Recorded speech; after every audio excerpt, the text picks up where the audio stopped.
Gratitude. Another beautiful day. What can I say today? I don't even know what to say anymore. I am just grateful. Except for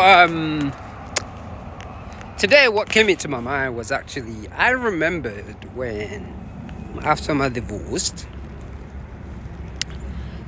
I went through a stage in my life to where all I wanted to do is just get up, read a book, and go for a run.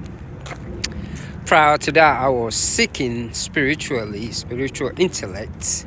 So I began to read a lot and running and got into ultra running. So when I ran my first or third 100 miles, I was able to run it, the 100 miles, when I saw my ex-wife give birth to my son. After running the 100 miles, I went into a stage of peace.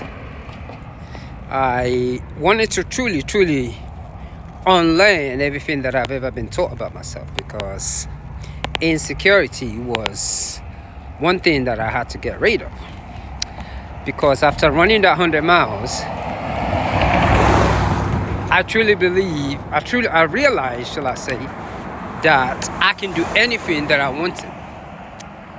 It was a rude awakening to me, because I realized everything that has actually transpired in my life was actually my fault. So after the divorce, for some reason, all I wanted to do is just get up and read a book. But I kept on trying to look for work and do all that. Then one day I was crossing the road. I heard a loud noise. Boom! And of course I was looking like, oh, mother biscuit. Somebody's in trouble. And that was me on top of a hood of a car. We call it bonnet in England. And it is so amazing, because now I had to learn how to walk. And at that period, I do not want to do anything with myself. I don't want to look for work. I don't want to do nothing. I just want to get up, read a book, and go for a run. Walk, or whatever they call it. And at that moment, I knew something was wrong. I cannot comprehend it. I wanted to figure out, why didn't I want to work? Why didn't I want to get a job? And the backlash that I got during that time really amazed me. Because during that time, it's like pretty much everybody stopped talking to me. I thought there was something wrong with me. And being the fact that I have no respect for alcohol and drugs, and I'm putting it out like that, because many, they drink, they find peace, they smoke. For me, I'm like what they describe in the AA as not being successful in drinking. I was not a successful drinker. So the only thing that I could do is read a book and go for my jog or walk. And at that moment, everybody stopped talking to me. All my family stopped talking to me. And I think because now I find myself on the street, I didn't have no job. But it wasn't all about that for me. So I continued to read and just get up and read it. And I come to realize, because when we're talking about mental health, many of us do not understand it.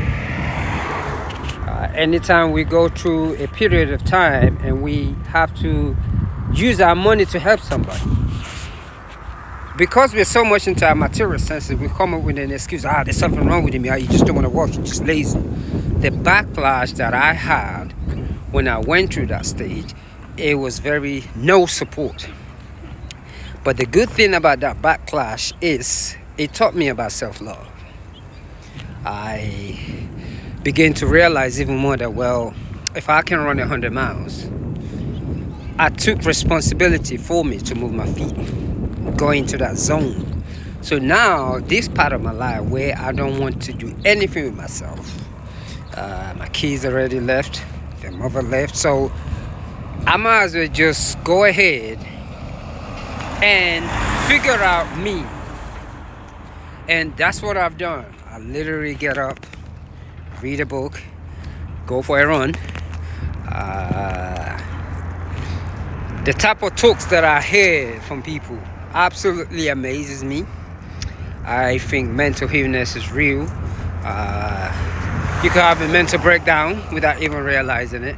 So for me, going through all that stage and being able to heal, I promised myself to speak more about it, because it has brought me the joyous, happiest days of my life. I am amazed because the confusing part is everything that's supposed to make me happy I don't have it around me. So that kind of confused my whole program. That, wait a minute, why am I excited when I don't have what everybody's supposed to have? And that answer, I begin to understand it now. I begin to realize that we are all on different journeys, and a lot of our mental illness actually comes from us trying to be like other people. So what I'm saying is, be who you are. Listen to your instinct. You are a unique being. Listen to that heart. The brain, your mind will never lie to you. That being said, just got done with this quick meditative jog. May you find peace and one love.